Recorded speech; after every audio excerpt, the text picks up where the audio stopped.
How are you doing, Sunjay? I am tickety-boo. I'm not unwell. How about you? Did you say you're tickety-boo? I did say tickety-boo, and then I followed that up with not unwell. Not unwell. Which is why you're not supposed to do double negatives. Your English teacher was right. It's very confusing. I'm tickety-boo as well. I love that expression. Lori, how are you? Tramping through the daisies then, I guess, if we're going to be using that. Hey, everybody, welcome. Thank you so much for joining us, for taking the time out of your day to be here on this Wednesday, July 14th. I don't know about you guys. I find I have to look at the calendar to see what year it is because, you know, time seems to have no meaning anymore. It is today, Wednesday, July 14th, as Lori was referencing earlier, official Macaroni and Cheese Day, Sister Cities Day. So do you know what your sister city is in your community? It's Pandemonia Day to celebrate either, I don't know, pandas or to celebrate and embrace chaos in our lives, I think is what it's actually for. Shark Awareness Day, and yes, as Lori said, it is International Nude Day. So I'm glad that we don't have the cameras on for all our participants today. My name is Michael Kerr. I'm coming to you from beautiful Canmore, Alberta in the Canadian Rockies. I speak about inspiring workplace cultures and my latest book, which I'm going to give away a door prize of, so remind me, The Jerk-Free Workplace, as we cruise through today. I have the official pleasure of being the cat herder. With us is Sunjay Nath, as often he is. Say hi, Sunjay. Hi, Sunjay. Oh, and where are you? And what do you talk about, Sunjay? I talk about whatever someone paid you to talk about. No, don't be silly. I'm based here just outside of Toronto in Oakville, Ontario. I specialize in performance and leadership, and I try to help organizations take things to the next level. Awesome. And once again, our very special guest coming to us from the Legal Library in Edmonton, Lori Power. Lori, can you introduce yourself and tell us a little bit about you? Well, thanks for having me in. I'm a group benefit consultant. So part of what I do, or all of what I do, is to help employers keep their promises to their employees by being there when they need it the most. Which is so important. We all need to be there when employees need us the most. Well, it is newsworthy all over the place right now. It is. Now, Lori, you were telling an interesting story before we went live here. Do you want to share that? Because it's relevant to what we talk about here at every other Wednesday with our culture conversations. Well, we talk about, some people like to think it's, soft skills or soft things, and there isn't a lot of, what would you say, revenue generation from making sure that you have good culture. And, and in my world, it's the same thing with benefit plans. Well, I was on a conversation with someone who does business valuation, and the business was set to be sold, a good, viable, financially sound business set to be sold. And that business transaction went on hold for almost a year because there was an employee who became ill, but this was the selling business. There was no benefit plan in place. Now you would say, okay, well, it's the liability. The new business acquiring that had to take on that liability of that long-term employee. But culturally, what it was it made the purchasing business stand back and say, hey, you know what? If you're not taking care of your staff, culture has an impact on my ability for revenue generation. I'm putting out a lot of money to purchase your business. I need to know that those employees are going to be on board, giving me that discretionary effort, as Richard likes to say, in order to earn me money. There is that hidden cost that can cost a transaction to happen. I'm going to quote from Gil Grissom from the original CSI. He used to say, where there's one lie, there's many. And the idea being, if you're not taking care of your employees, what else aren't you taking care of? Are you not taking care of the building? Are you not taking care of the finances? Are you not taking care of the books? Are you not taking care of whatever? So it's a big picture, and every facet counts. So it was a great illustration of that. Yeah, I believe that's the very first time we've quoted CSI here in one of our episodes. He also once said, though, the man who chases after two rabbits usually only gets none. So, Gil Grissom, he knows what he's talking about. So we're learning something about Sunjay. He's a big CSI nerd. Let it not be the last time you quote CSI. There you go. Lisa, is that better? Lisa saying my sound sucks. Yeah, you could be a little louder, Sunjay. Speak into the mic. Okay, then. And now I have an echo again here.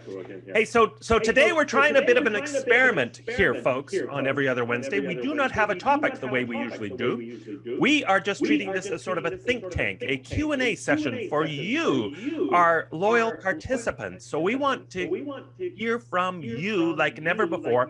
We want to hear, there is a big echo, isn't there? I'm going to try and fix it. I'm going to go on mute after I finish my statement and try and fix this. We would like your questions about workplace culture, your challenges. What are your biggest issues that you're wrestling with? And we will do our best to come up with brilliant ideas for you and tap into the wisdom of our brilliant participants. Well, anything they say is right. There you go. So yes, we want to call it the EOW Think Tank. So people bring in an idea, and then we use the collective brain power of the participants, and we will actually work as facilitators, maybe throw in our 2 cents as well. So I see something right away from Melissa. It says how to address employee recognition in a small organization, which is a great way to start. So thank you very much for that, Melissa. Oh no, even more of an echo now, not from Sunjay. Well, it's because I'm good. Can you hear me better though? Am I tried to make it louder? We're having like technical, this is the technical glitch. I'd like to blame Jeff and Richard for not being here. It's pretty much their fault. Yes, excellent. Okay, so how do we do that? How do we do employee recognition in a small organization? Communication. Go further. Communication. Well, having straight talk. The ability to talk to somebody as though they're a human being and they matter, especially in a small organization where you're more nimble, you're able to get things done. People are going to appreciate and respect that you're talking to them as though they matter.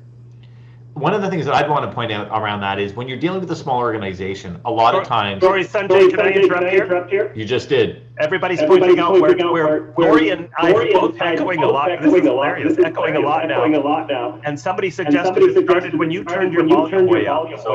So maybe it's on your end? I don't know. Oh my goodness. All right, I will turn my volume way down. Hello. So for a second there, I thought I was going to have to host the whole show, but now it looks like I won't. There. Now you probably can't hear me.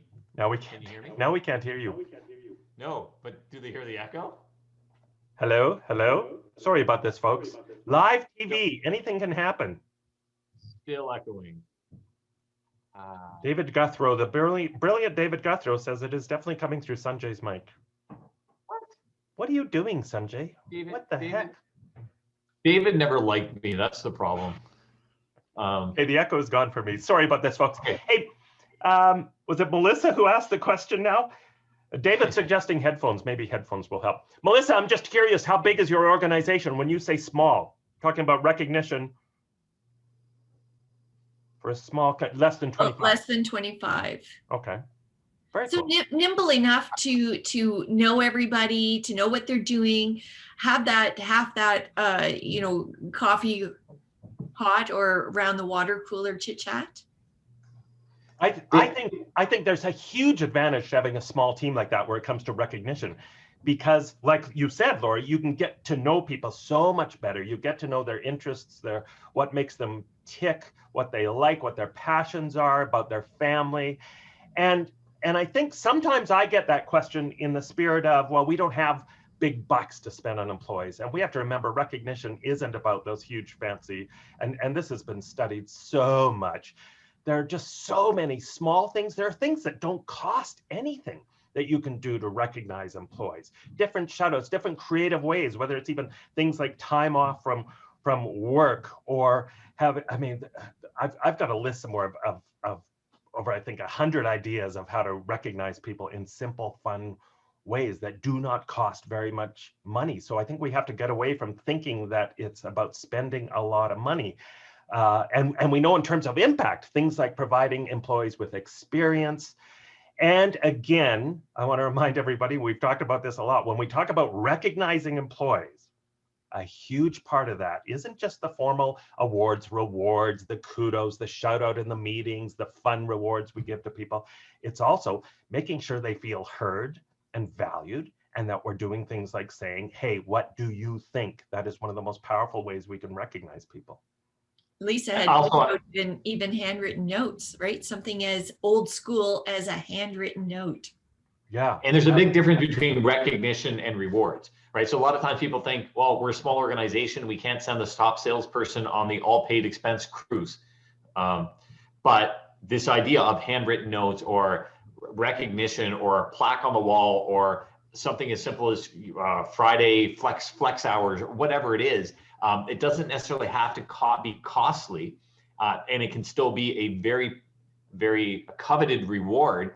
Pardon me, a very coveted recognition, but it doesn't necessarily have to be a reward with a large financial price tag attached to it. Yeah.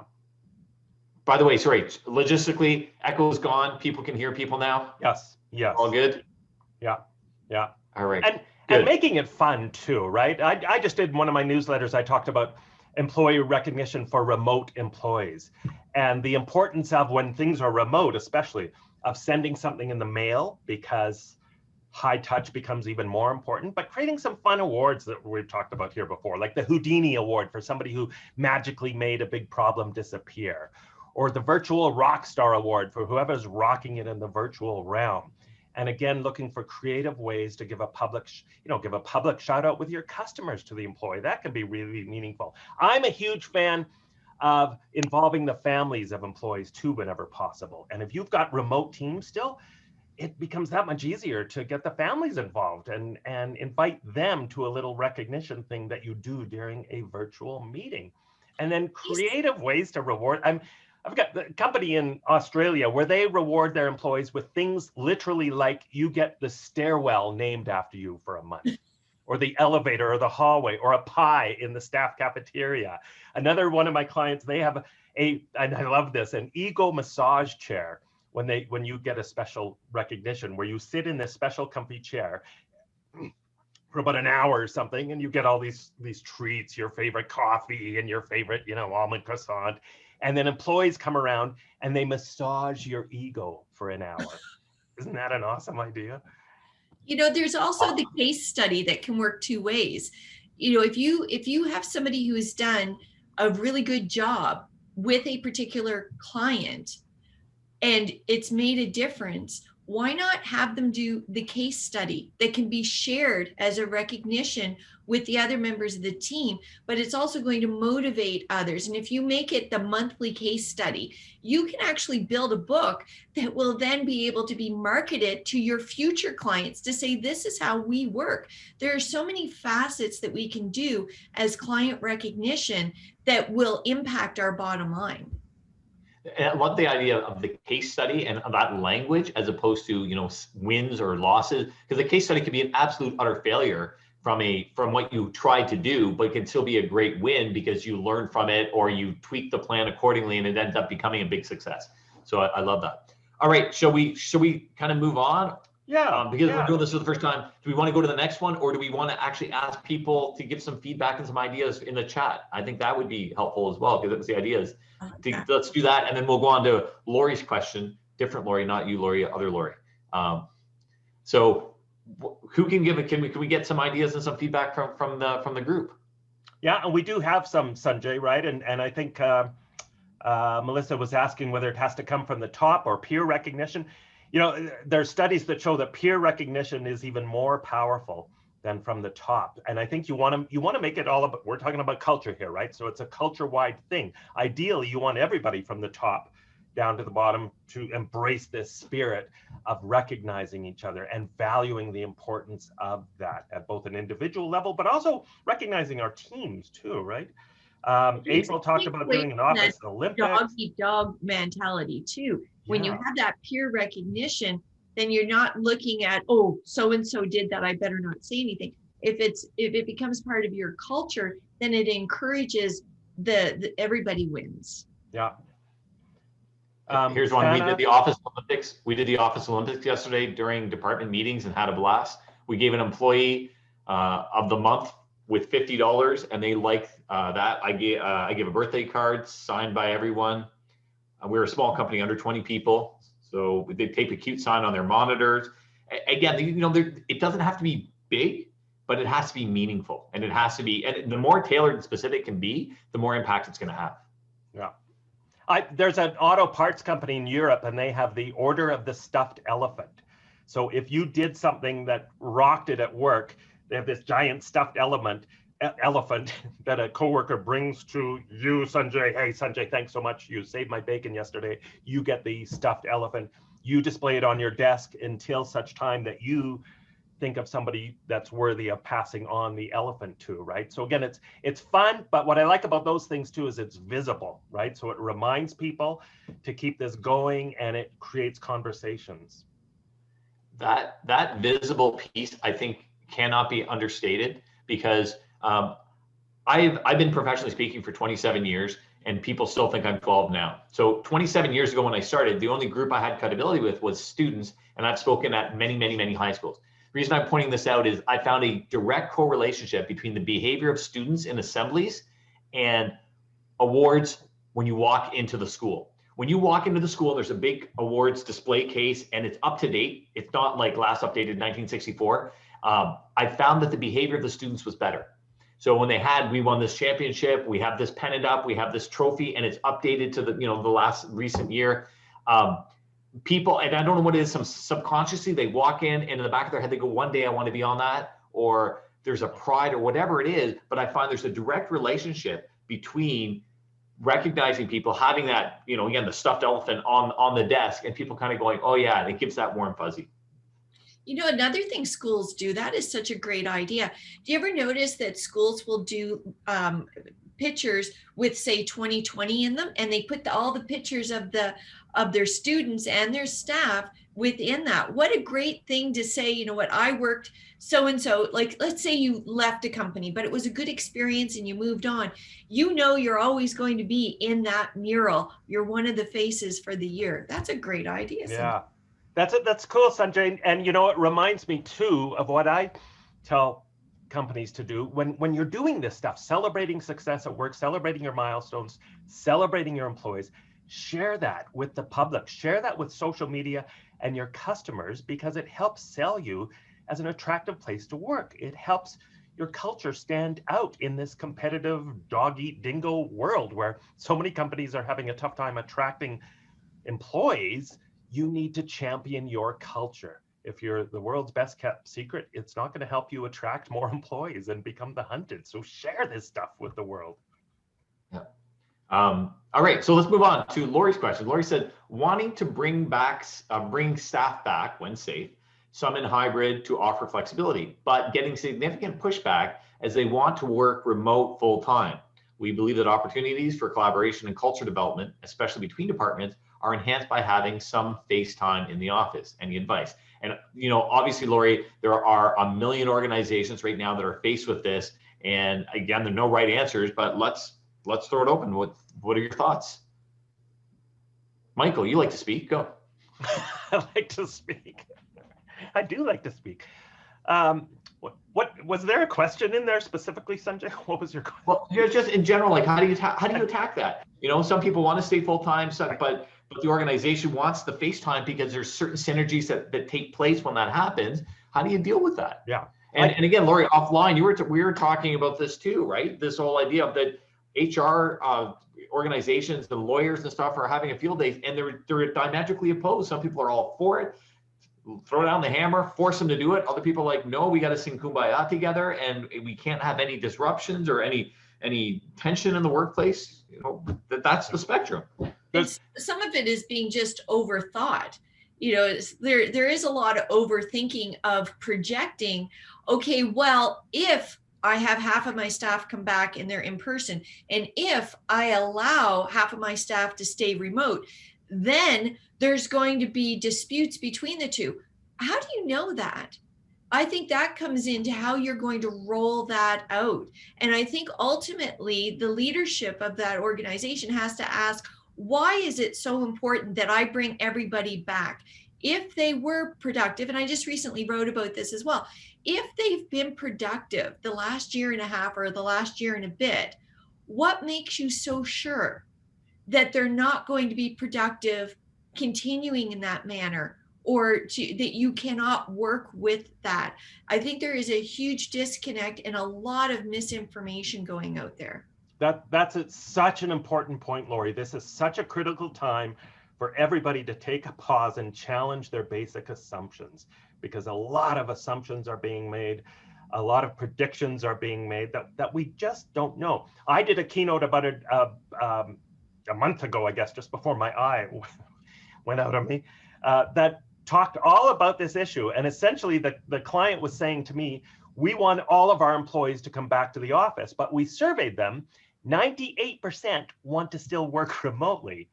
And when we said, well, you have to come back to the office, to Sunjay's point, our employees all said, well, why? We've just proven for the last 14 months that we are just as productive, just as effective working remotely. And so I in my presentation, and they asked me to do this, I didn't argue a case for one side or the other. I just laid out as much of the research as I could find, the facts, the pros and cons of both. And ultimately, you know, I'm suggesting to clients that you need to do what works for you. That's going to be different in every situation. Don't make assumptions. Think about what's in the best interest of your employees, what's in the best interest of your company. There are so many different models that are coming out of this now, where with hybrid, with some companies that are doing alternating weeks, where employees are home for a week and then everybody's in the office for a week. There's such a range of different types of hybrid situations that are working. I think one of the keys here, and we've talked about this before in other conversations, is let's think of this as not going back to the normal, because the normal sucked for a lot of people. Let's hit the reset button and use this as an opportunity to really think about our culture, really think about the health and wellness of our employees and what's best in the long term for our organization. And I think the key to all of this, there's two keys: communication and flexibility. This has allowed us, this whole virtual technology stuff, to be more flexible than ever. So keep an open mind and keep that perspective of flexibility in mind, that we can do things that we couldn't do before. We can be more creative, and there will be different models for different employees depending on their jobs and depending what works best for them. Well, and if collaboration is only happening, as I think it was Lori or Karen had said, if collaboration is only happening at the leadership level, then we're going right back to where we began at the start of this conversation. What are we doing to communicate? Because if you were collaborating with your staff prior to, and it was standing outside that leadership level, then what are you doing to get that back in this new reality? And why hasn't that been happening all of this time? When we are developing plans, there's two types of kind of strategies. There's what we call the plan strategy and the emergent strategy. And for some reason, I don't know why, but we tend to think that a plan strategy executed without any deviation seems to be the best thing ever. So if I plan for this and it went exactly according to plan, then I'm a genius. On the flip side, people that are completely emergent and they fly by the seat of the pants and completely spontaneous, we kind of, that kind of freaks us out. But the reality is neither ever works 100% consistently. And so it's a good idea to have a planned strategy, but you got to be emergent. And that means you got to go with the flow, roll with the punches, insert cliche here. But 14 months ago, it wasn't part of anyone's planned strategy to have a pandemic. And so you had to be emergent. And I think we need to step up and do the same thing again now, which is you can have a planned strategy. It would be nice if we got people in together and we had them back for 40 hours a week. But the reality is a lot of organizations are not going to go back to that immediately. Some will probably never go back. Some will probably go back. But I think that if you force and you mandate and you create a culture that makes it them versus us, and you get a lot of this, you're taking 5 steps backwards. Even though you may get what you want, what you get people physically in the building, what you have is a whole bunch of people who are now looking for other jobs. So I think you have to not buy into the fact that you have to decide now and it can never be changed and this is what it is kind of listen to what the voices are saying, kind of go in that direction and then try it. Because if it works and it works better, great. You're wrong, be fantastic. Now, if it's not working, then you tweak it. And it says, okay, we need you in here 1 day a week. Oh, that's not hitting what we're all, okay, let's do 2 days a week. Oh, okay, well, and maybe you get up to 5, or maybe you stop at 2. But I think, again, the idea is it has to be this balance on this spectrum of plan versus emergent, because you need both. Have a plan, but know that it's going to go off the rails at some point, and you have to be flexible, as Michael was saying. A living plan. Well, one of the things that I had heard, not to mention any names, but one of our big banks here in the country, the way that they're rolling it out is they're doing it productivity cycle. So they're saying we have the metrics, we track everything that our employees do. And we know that this segment of our employee has not done well working remotely. The job is just not cut out for that. So this is who we're going to bring back first. They've made the pitch to the employees, and they have had buy-in from that. And now they're staggering that return. Now, the person that I know is on that list that they will likely never return to the bank location in person, because their segment has been more productive working virtually. And I think, we have those metrics. We are able to use that to our advantage. And that can tie in so well with that communication key. Yeah, it's so many questions, right? I mean, job function, there's also just temperament, right? And I think we've talked about this before, but some people know, and most people are self-aware enough to say, you know what, I'm not cut out to work at home. I need to go to the office to be productive. And other people say, no, man, I'm way more productive at home. But then we also know different situations, personal family situations at home that either help with productivity or hurt productivity. And one of the things I've been stressing too is if people are saying they're way more, and which some of the surveys show that for a significant percentage of employees, they are saying they're way more productive working remotely. Well, if you are bringing those employees back to the office, why not have those conversations about what it was that was making them so productive working remotely? And what do we need to do then within our office space to change things so that they can be just as productive as they felt like they were at home? Because a lot of the things people say, the reasons people say they're more productive at home is because, well, there's no interruptions. There's no people dropping by my office every 10 minutes. There's no office politics to deal with. I have a more focused, quiet space at home. Well, let's talk about these issues and see if we can't at least make some progress in resolving them.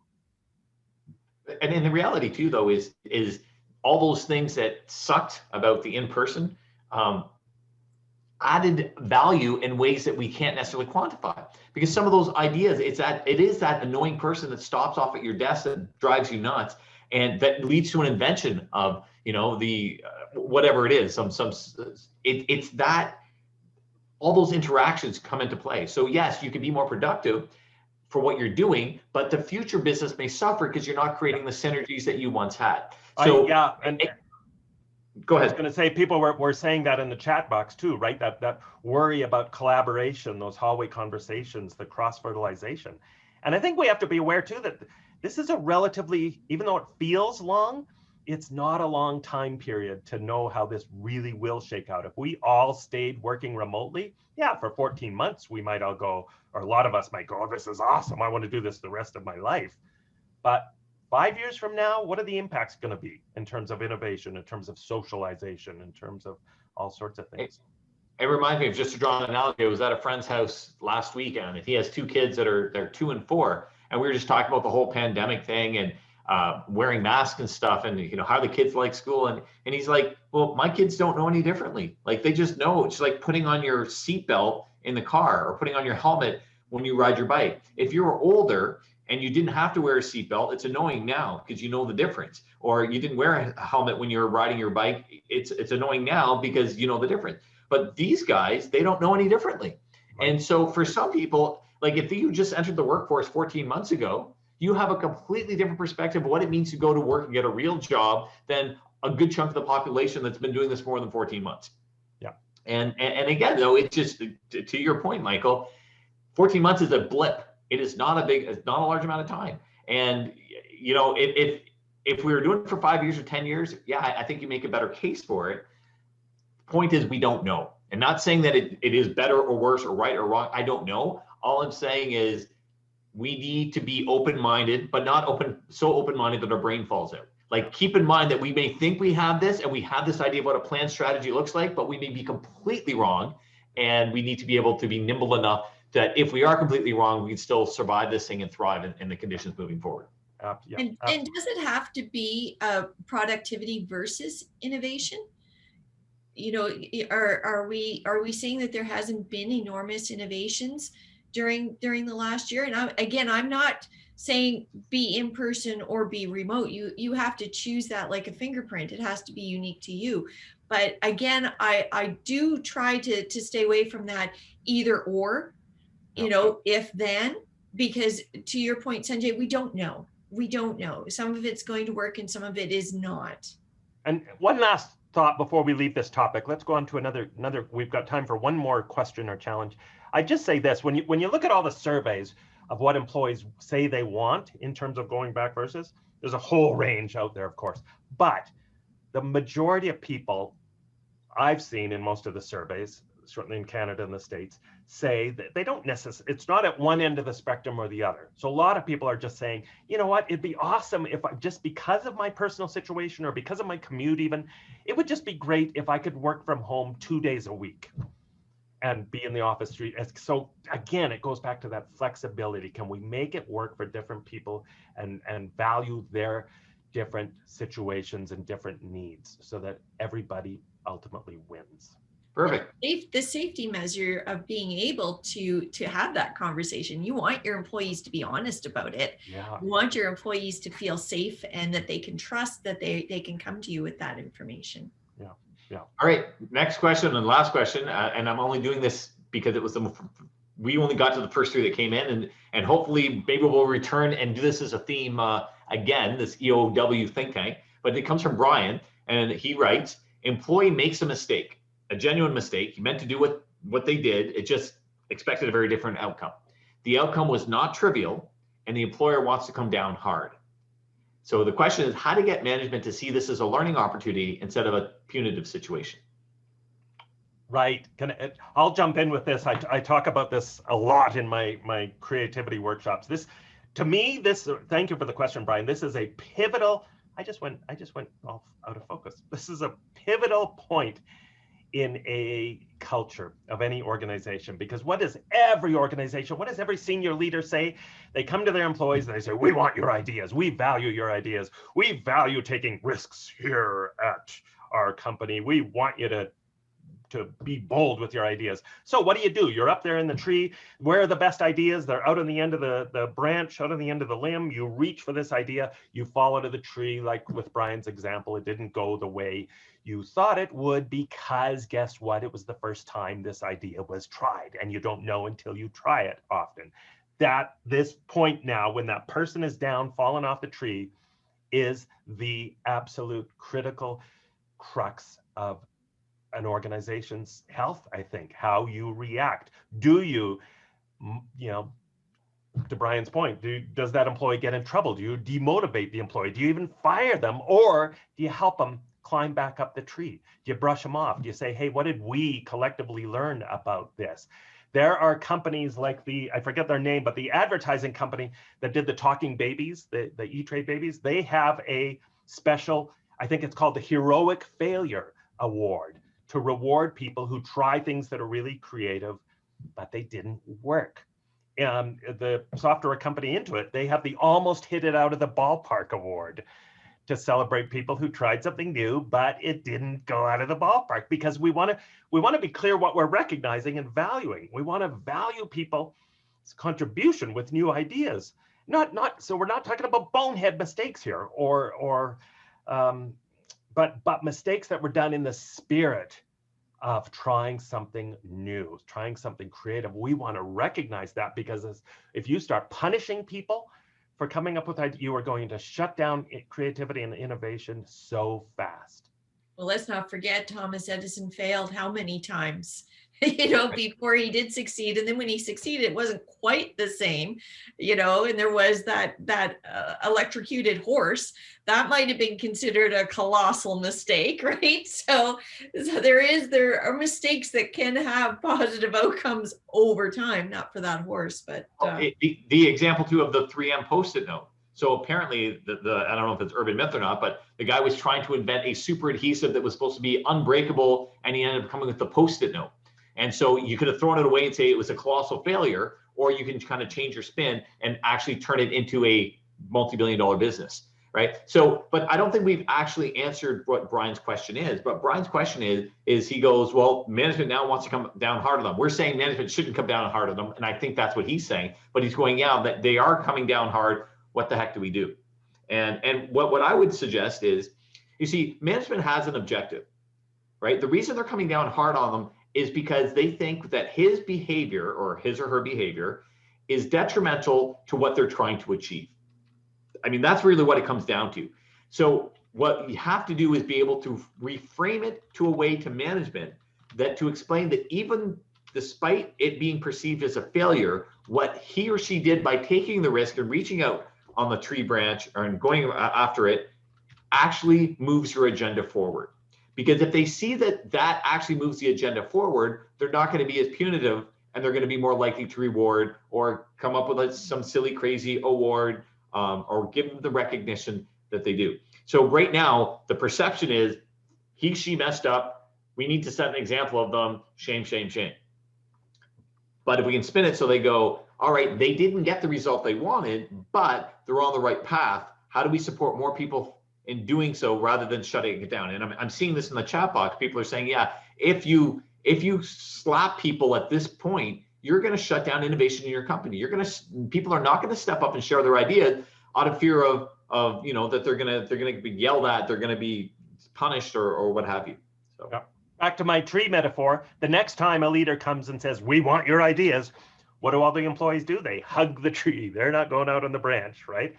And I think too, what's important is that when these things happen, we don't focus on an individual. That's one of the most damaging things we can do. Let's make this we're all in this together.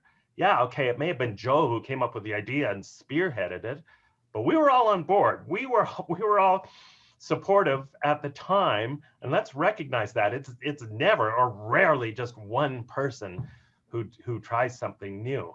Can I flip that around a little bit too? You've just made me think of something that if management is coming down that hard on one particular employee for a mistake, and perhaps it's not the first mistake, so let's address that elephant, whether it's stuffed or not, in the room, and say, are we doing that employee a disservice then by continuing to employ somebody who obviously doesn't meet their values? And should management have to take a step back and say, if we're willing to come down that hard, which is going to impact our culture, should we consider, is that a right fit? Or can that person, as Disney likes to say, find their happiness elsewhere? And so I see the opportunity on both ends of that spectrum to be able to say, well, why are we coming down so hard? And if it is based on that individual, perhaps that individual's innovation doesn't quite match with our goals and our vision and our strategy. Yeah. And Brian actually put in the chat box here, he said, focus on the motive behind the effort instead of the results or the outcome. And exactly, because that's exactly what they're trying. They're trying to move forward the agenda of the organization. That's why they took that risk. Yeah, did it suck? Apparently it did, yes. But that doesn't take away from the fact that they're putting their mental calories, they're putting their reputation on the line, they're taking that risk to try to move the agenda forward. It's actually a pretty noble thing. And to beat them down for it, it's probably going to be detrimental in the long run for that organization. Not only for that individual, because he or she's going to want to leave, but everyone around them is going to go, oh, look at how they deal with people when they mess up. Well, I'm going to hug the tree. Yeah. And ideally, in an ideal world, organizations would actually share stories of their failures. There's actually entrepreneur F-up parties where people go and share their biggest F-ups. There's some companies I've written about that hold failure parties to celebrate the failings and what they've learned. And in an ideal culture as well, this would start at the top leadership level where leaders speak to all their employees and say, you know what, I'm going to share some of my biggest mistakes with you, or you know, say mea culpa, I screwed up last week big time. I want everyone to know what I did. And I want us all to think about what we've collectively learned from this. I don't know if that old IBM story is true or not. You remember the old IBM story where the person screwed up to the tune of, I don't know, it was supposed to be $1 million or something. And the guy thought he was going to be fired, and he goes into his boss's office and, you know, he's going to quit right before he got fired. And his boss said, we're not firing you. We just spent $1 million training you. We can't afford to let you go now. Well, and you know, I throw in this. Yesterday, my kids made me watch an episode of The Flash. The superhero. Oh, they made you, Sunjay. Did they really make you? Strong arm. But just to give you the context, there was a writer, and she asked her intern for feedback, and the intern just ripped her apart. And she was like the chief editor. She ran the thing, and the intern just like really nervously, she's like, it's crap, and here's why, and whatever. And toward the end of the episode, the boss comes to the intern and says, look it. The intern says, I'm sorry, maybe I was a little harsh. She said, look it, it was really difficult to hear that from an intern. She goes, so I'm promoting you, you're no longer an intern. And that's the mark of what real leadership is going, if it's real and if it's helpful, I don't care what level it comes from. And if there's a title issue, fine, we'll promote you. Going to your IBM story, we just trained you. We can't afford to lose you. Goes back partly to that mantra too, right? Of fail fast, right? Figure out if something's going to work or not, then adapt, be flexible, try a new course. But fire slow, fire fast. Yeah. Yeah. We like to give advice because I think inherently human beings want to be helpful. And I've learned this through my kids, teenagers, is the best way I get them to be motivated is to do experience shares. And now that they're older, I'll say, you know what, if I told you not to do something, or if I give you advice, you're giving me a big wall. No way. But if I tell you an experience that I had that is similar to what you're going through, you're perhaps going to think about it again. And I think that's the key to leadership that I have seen with the clientele that I work with as owners.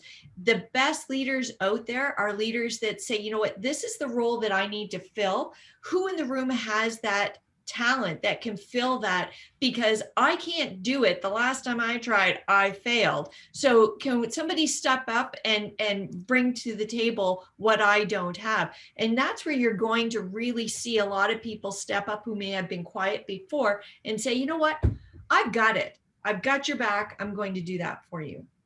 Brilliant, Lori. Thank you for that. Perfect way to end. It was just this is perfect to talk about.